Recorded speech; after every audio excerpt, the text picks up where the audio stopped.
Nessa rica oportunidade, nós podemos contemplar um pouco da palavra de Deus, da Bíblia, que é o grande manual para as nossas vidas. E essa palavra já começa nos dando uma lição de grande humildade. Quando Jesus começou ali a fazer aquele ato, a lavar os pés daqueles que ali estavam, todos os apóstolos ficaram sem compreender naquele momento.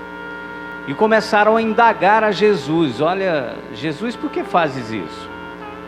Alguns deles até disseram: não aceito que você, o Senhor, que é o Filho do Pai, o grande e poderoso, o Filho de Deus, o dono de todo o mundo, esteja aqui a lavar os nossos pés.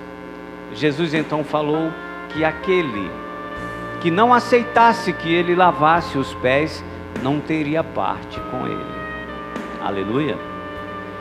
O que Jesus quis dizer nesse momento foi que deveriam sim aqueles aceitarem o seu gesto e a sua atitude. Naquele momento, Jesus já sabia que Judas ali já planejava e arquitetava traí-lo e entregá-lo para que fosse crucificado. Ele já sabia disso e de todas as coisas. Ele sabia também que Simão Pedro o negaria por 3 vezes antes que o galo cantasse. E foi justamente Pedro quem falou: mas Senhor, não aceito que tu laves os meus pés. Eu não aceito. Tu és Jesus, és o Filho de Deus, eu não posso aceitar que tu lave os meus pés, ó Deus. É muita honra. Os apóstolos, ao contrário do que nós pensamos, não eram homens famosos, não eram homens ricos, eram homens que andavam no deserto, andavam de sandálias e às vezes descalços, andavam pela terra. Nos meios de transporte daquela época, luxo e conforto eram os cavalos e os barcos, porque na maioria das vezes os homens andavam a pé. Então, sabe-se que os pés estavam realmente sujos, estavam sujos da terra, mesmo sendo depois da ceia, porque era costume que antes da ceia todos lavassem as mãos e os pés. O gesto de Jesus demonstra que devemos amar uns aos outros, que devemos aceitar os desígnios de Deus. Fala mais ainda que devemos ser humildes. Essa grande prova de humildade de Jesus é o que tem faltado nos dias de hoje. É o que tem faltado nas nossas casas, com as nossas famílias, é o que tem faltado no mundo, no nosso trabalho, nas nossas relações interpessoais. Jesus, naquele momento que lavava os pés, eu gosto de imaginar, aqui eu faço introspecção naquele momento, em que ele cingiu-se, ele amarrou-se com a toalha, depois de tirar o seu manto, e ali ele iniciou a fazer a lavagem dos pés daqueles apóstolos. Agora eu te pergunto, quantas vezes nós fomos capazes de fazer isso? Quantas vezes nós tivemos o despreendimento de lavar os pés daqueles que até nos desejam fazer o mal? Lavar os pés daqueles que no mundo às vezes imaginamos que estejam inferiores a nós. Mas fez isso Jesus, e lavou os pés de Judas, lavou os pés de Judas Iscariotes, aquele que o entregou para ser crucificado, aquele que o vendeu por um punhado de moedas de prata. E ele sabia disso, pois nesta mesma ceia, Jesus havia dito que lavaria sim eles, e no meio de todos disseram assim: mas não pode, Senhor, lavar a nós, porque tu és o Filho do Rei, tu és o Rei dos Reis e o dono do mundo, e nós já estamos limpos.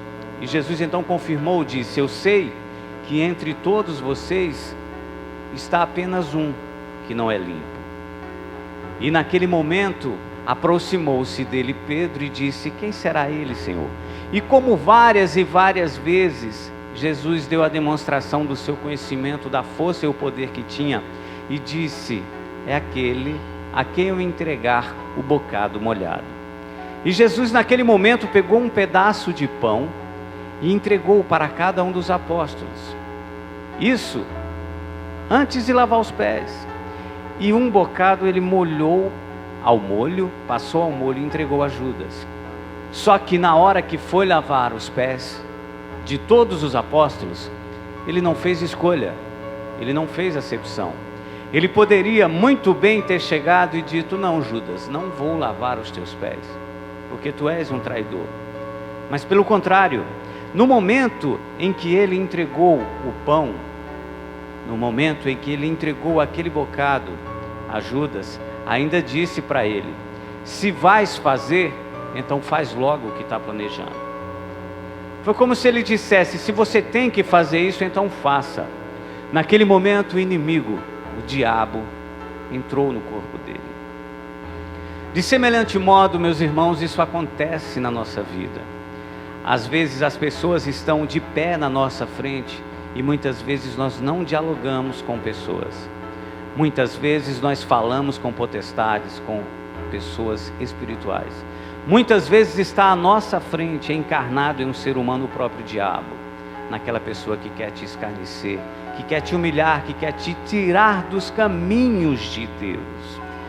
Quando o Senhor colocou essa palavra para que eu trouxesse aos irmãos aqui esta noite, sabia eu que tinha um propósito inclusive nisso, porque todas as coisas neste mundo têm o propósito de Deus. Agora, no momento que Jesus lavava ali todos os pés, lavou de semelhante modo os pés de Judas, lavou de semelhante modo os pés de Pedro e a todos que ali estavam, com imenso carinho. Porém, fazer esta tarefa, em alguns casos, em casas mais ricas, onde haviam as ceias, eram tarefas delegadas aos escravos.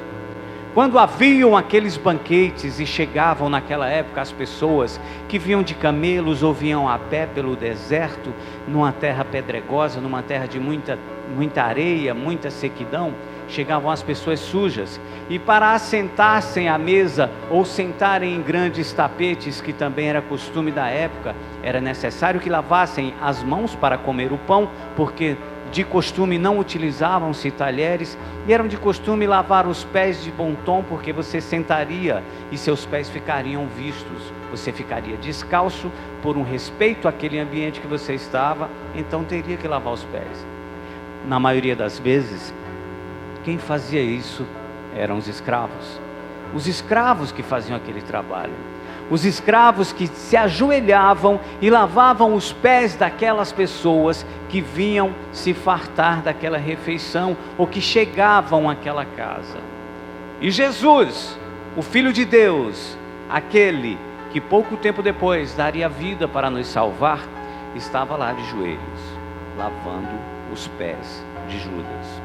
Às vezes em nossas vidas, nós deixamos de fazer isso quando respondemos com braveza, quando respondemos com volúpia, ou às vezes até com certa estupidez, e quando perdemos a nossa cabeça, muitas vezes respondemos violentamente às pessoas que nos fazem mal. Porém, não é esse o ensinamento que Jesus nos deixa. Não é esse o ensinamento que o grande Filho nos deixa. Jesus, que era Pai, Filho e Espírito Santo, pôs-se de joelhos e lavou os pés de Judas. Nesse momento, nós vivemos um imediatismo muito grande no mundo. As pessoas querem resolver tudo rapidamente. Nós vivemos um mundo tecnológico, onde nós temos WhatsApp, Facebook, uma série de outros meios de comunicação que nos trazem a notícia muito rápido. Nós vivemos um mundo imediatista e esquecemos de perseverar na palavra de Deus. Esquecemos de obedecer os ensinamentos de Deus. Naquele momento que os apóstolos disseram não, é como se nós disséssemos não às vezes às coisas que acontecem na nossa vida. Em vários momentos, Deus se interpõe nos nossos caminhos, Jesus se interpõe nos nossos caminhos e quer nos mudar, quer pegar nos nossos pés, quer lavar os nossos pés, e nós não deixamos que isso aconteça. Porque para isso acontecer tem um tempo. Tem o tempo de Deus, nós precisamos permitir, e nós acabamos não permitindo.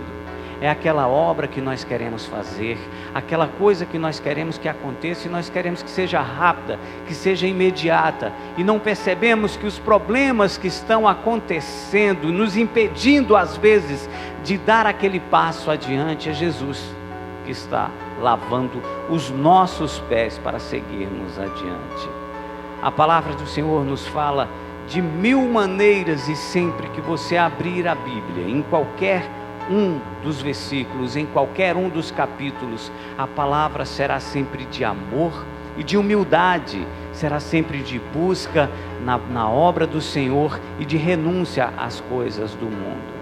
Quem de nós seria capaz de hoje, diante daquele chefe que te humilha, daquela pessoa que te persegue, diante daquela pessoa que arma contra você, e que nós sabemos, porque nós que somos filhos de Deus sentimos e somos avisados, a gente sabe quando essas coisas vão acontecer e sabe de onde vem, mas quem de nós seria capaz de lavar os pés dessas pessoas, ficar de joelho diante de uma pessoa dessa e lavar os pés?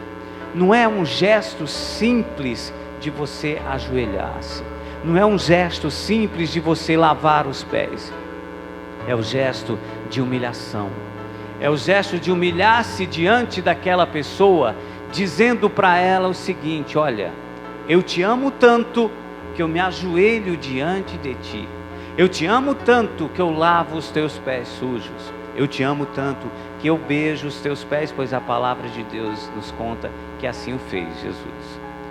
Nós devemos olhar para dentro de nós e vermos essa busca. Esse ensinamento do Senhor para nós nos diz que devemos ouvir mais a palavra de Deus, devemos vir à igreja.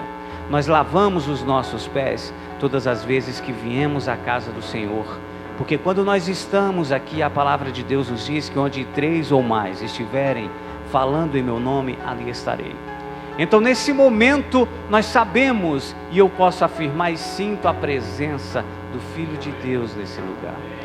Nós sabemos que nesse momento está Ele aqui para lavar os nossos pés, para junto com isto lavar os nossos pecados, para nos redimir das nossas falhas, porque nós somos fracos, nós somos humanos e nós pecamos todo dia.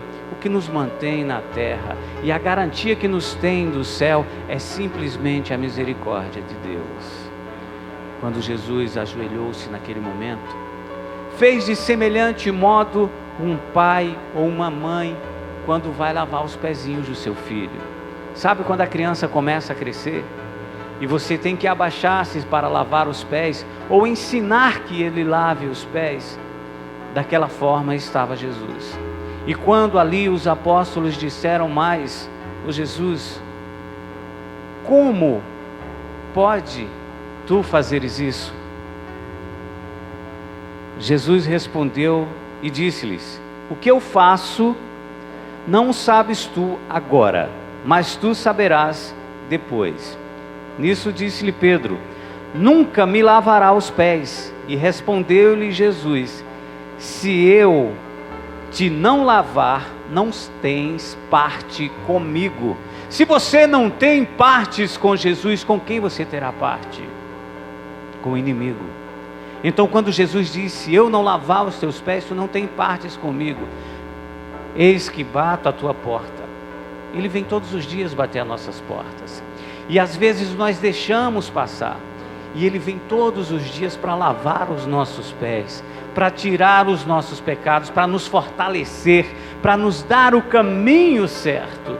Nós devemos buscar e aceitar, devemos renunciar a todo o mal em busca da palavra de Deus. Quando nós nascemos ainda crianças, o papai e a mamãe nos ensina que homem não chora. Hoje mesmo eu já falei para o meu filho: para. E me arrependo de ter feito isso. Me perdoa, meu filho. Mas a gente acaba fazendo isso. A gente aprende que homem não chora, que homem é duro, que homem deve ser firme, que o homem é uma rocha. Não foi o que Jesus ensinou. Jesus pôs-se de joelho na frente de um traidor, lavou e beijou seus pés. Nós homens, desde crianças, aprendemos a ser duros, e no nosso meio masculino é onde tem faltado esse exemplo de Jesus. É onde falta.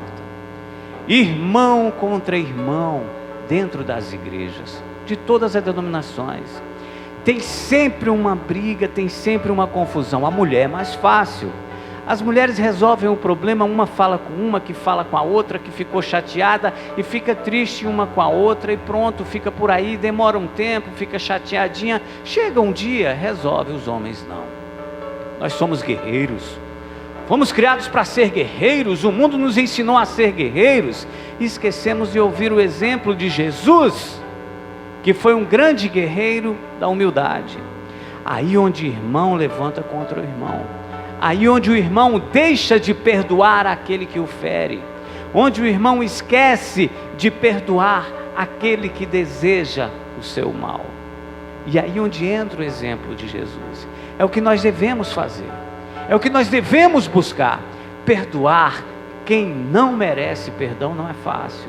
Perdoar quem não te pede perdão não é fácil. Mas é o que a palavra de Deus nos manda, é dispensar perdão. Quando alguém vem e te pede perdão, vem e chega para ti e fala assim: pastor, me perdoa. Ele está pedindo perdão para você. Então o pastor vai virar para a pessoa e vai dizer: eu te perdoo. Então ele deu o perdão. Mas quando você dispensa o perdão, é quando ninguém nem te pediu o perdão. E isso é diretamente para vocês, homens, meus companheiros de luta aqui nesse planeta Terra. Nós precisamos aprender isso. Todos os dias a gente abre o jornal na nossa amada cidade, a nossa cidade que precisa tanto de oração, porque todos os dias a gente abre os jornais e vê a foto de um morto. A gente acessa a internet e tem um, é dois, são 3 mortos, e tenho certeza que todos nós que estamos aqui temos em nossa lembrança pessoas que nós conhecemos e que foram assassinadas em nossa cidade, porque tem faltado o perdão, tem faltado dispensar o perdão. Nesse nosso mundo masculino, tem faltado seguir o exemplo de Jesus Cristo. De Jesus Cristo, que foi capaz de lavar e beijar os pés daquele que estava planejando a pior traição de todas contra ele. O amor de Deus conosco é muito grande. O amor de Deus conosco é imenso, porque se Deus desse, por pelo menos 1 minuto, todo o poder que Ele tem a um homem, Ele primeiro começaria matando todos os inimigos que tem. Se Ele tivesse mais um tempinho, Ele ia buscar um jeito de descobrir os números da telecena. Não é verdade? Porque nós homens estamos preocupados com os inimigos e com o bem-estar, com as finanças e com a família, mas primeiro o dinheiro, porque eu preciso do dinheiro para proteger a família. Mas eu tenho que tomar cuidado com o meu colega de trabalho que está querendo tomar a minha posição. Aquele meu chefe é muito chato, maldito do meu chefe, e começa a murmurar. O pastor vem, o diácono, o presbítero, o obreiro da igreja chama a atenção. Cara, é miserável, não fala, mas fica pensando, sai, fica com raiva. Uma semana falando mal do irmão na igreja porque o irmão deu um conselho. O camarada não olha para trás, não se olha no espelho, os pecados que cometem. Essa palavra é para nós, essa palavra é para todos nós homens, que precisamos tanto da misericórdia de Deus. Quando Deus nos criou, não existia a mulher. Muita gente fala, estava tudo beleza, veio a mulher, estragou tudo. Criou, não existia a mulher. E naquele momento, Deus retirou do homem e Ele quis para o homem uma companheira. Então quando Ele quis para o homem uma companheira, Ele retirou uma costela. Ele poderia ter retirado qualquer osso do corpo, mas Ele retirou uma costela, simplesmente porque a ciência acaba provando a existência de Deus e as coisas que Deus faz. Porque simplesmente a costela fabrica o sangue. E através da costela, Ele tirou o DNA, que é o que nos compõe. O DNA são as moléculas que nos compõem. Porém, quando Ele transferiu através da costela e Ele criou a mulher, Ele não levou para ela um hormônio que nós temos, que todos os homens têm, chamado testosterona. O testosterona é um hormônio que os homens têm, que nos diferencia das mulheres na atitude. O testosterona nos dá o ímpeto e a vontade de guerrear e aquela força no momento de adversidade. Se o homem vier andando e de repente ele encontrar uma serpente, ele grita: olha a cobra! Alguns, né? Porque tem uns que falam: ai meu Deus, que cobra, né? Mas as mulheres, se elas encontram a cobra, a primeira coisa que elas fazem, ela põe a mão no rosto e grita desesperadamente. Não é verdade? Se elas veem uma cobra. Os homens não, os homens é uma cobra, matar a cobra, matar a serpente. Não é verdade? Isso é testosterona. Então, nós precisamos do testosterona, porque você já imaginou Davi, se não tivesse testosterona? Davi lá, está lá para matar o Golias, vem lá o gigante enorme, aí o Davi não tem o testosterona. Ai meu Deus, eu com essa pedrinha aqui, ele ia ficar cheio de dúvidas. Mas a testosterona é uma coisa divina. Porém, é o que nos faz ter esse ímpeto de guerreiros. Foi o que fez Abraão e tantos outros irem para a guerra. É uma coisa divina, que não pertence às mulheres. E isso nos atrapalha, infelizmente, nos atrapalha em crescer na presença de Deus. A gente vem nas igrejas e cada vez, eu quero parabenizar as mulheres, a gente vê as mulheres crescendo, né pastor, na presença de Deus. A gente vê as mulheres crescendo no louvor. Quando diz é um trabalho na igreja, são as mulheres. Quando diz é varrer o chão, é as mulheres. Quando tem um problema na igreja para resolver, quem resolve?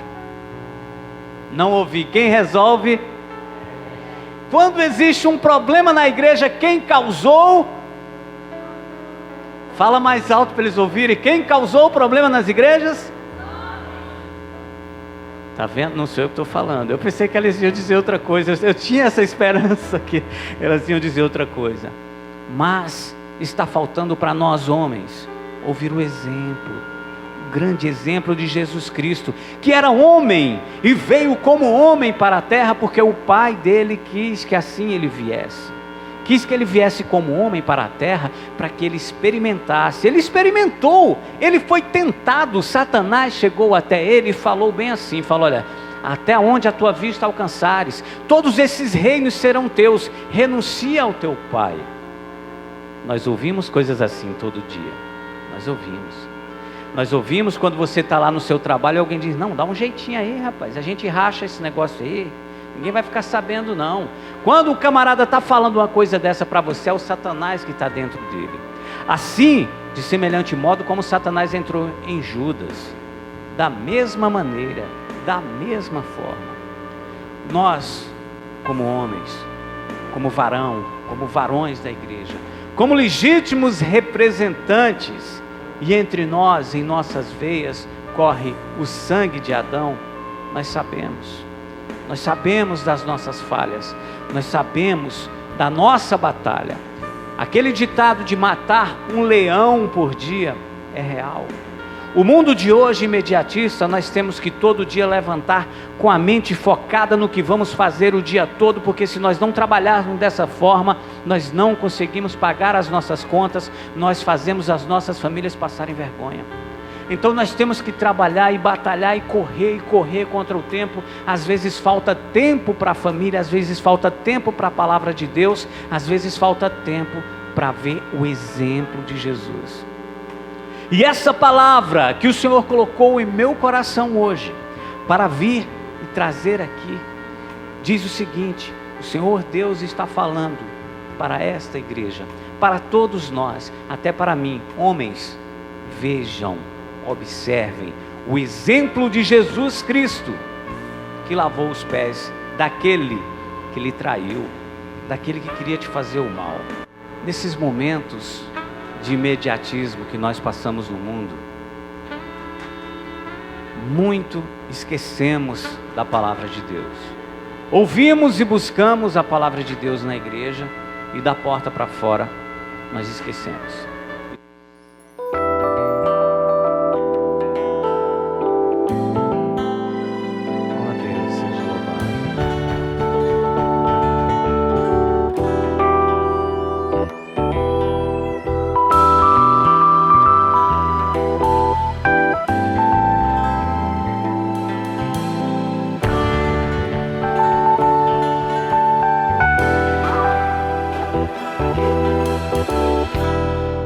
A opressão às às vezes é tão grande, parece que só no chão. É quando vem a dor e a humilhação. É nessa hora que a gente implora. Ó Deus, os inimigos às vezes nos cercam, querem nos destruir. É quando apaga a luz e vem a escuridão. É nessa hora que a gente implora. Mas eu sei que eu tenho um pai que vai cuidar de mim. Oh, e nessa hora é só vitória. Assim como cuidou de Davi, vai cuidar de mim. E pra meu Deus toda glória. Nada no mundo pode me derrubar, pois o poder do meu Pai é maior. Ele pode com todas as coisas, Ele pode fazer tudo mudar. Nada no mundo pode me derrubar, pois o poder do meu Pai é maior. Ele pode com todas as coisas, Ele pode fazer tudo mudar. Ao meu favor, Ele pode mudar. Ao teu favor, Ele pode mudar. Ele pode mudar tudo em tua vida, irmão. Pode mudar tudo em minha vida também. Ele pode mudar os piores quadros e transformar na mais pura bênção. Ao meu favor, Ele pode mudar. Ao meu favor, Ele pode mudar. Levante as mãos pro céu e peça a Deus, pois Ele pode mudar a tua vida, irmão. Levante as mãos pro céu e adore a Deus, pois Ele pode mudar a tua vida, irmão. Nada no mundo pode me derrubar, pois o poder do meu Pai é maior. Ele pode com todas as coisas, Ele pode fazer tudo mudar.